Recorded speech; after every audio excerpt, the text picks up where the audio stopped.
m'a répondu par un mot très bref. Les répétitions se passaient brillamment et la pièce devait être incessamment à l'affiche. Ma seconde lettre, qui contenait plus d'encouragement que de mise en garde, m'a été retournée non ouverte, avec la mention « Inconnu à cette adresse ». Quelles ténèbres véhiculent ces mots? Comment pourrait-elle être inconnue au théâtre même où elle joue? Il s'agit sûrement d'un message signifiant qu'il lui est arrivé malheur. On sait ce qui lui est, on sait ce qui s'est passé, mais vous n'en saurez jamais rien, disent ces cachets sur l'enveloppe. Elle est tombée dans une sorte de vide et il est inutile de la chercher. Voilà tout ce qu'on me dit par ces deux mots, Adressen unbekannt.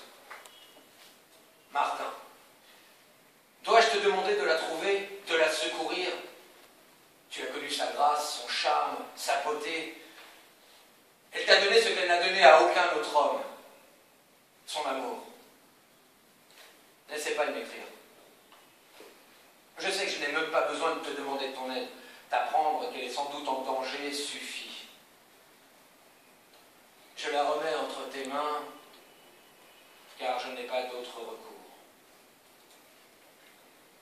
Max.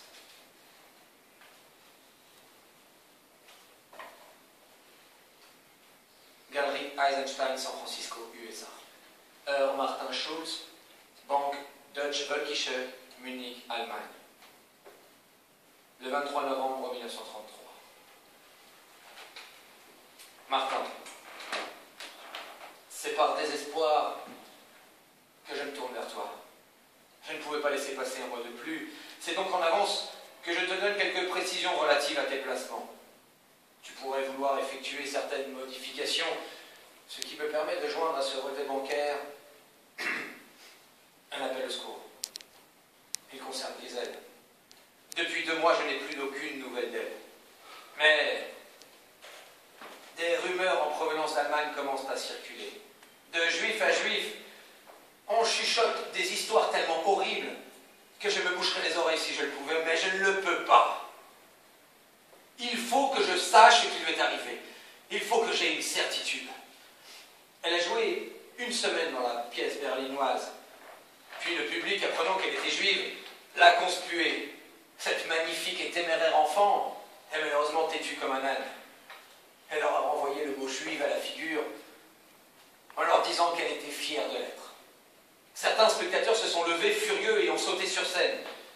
Elle a couru dans les coulisses. Quelqu'un a dû l'aider car elle a réussi à sortir du théâtre et a trouvé refuge dans une cave où se cachait déjà une autre famille juive.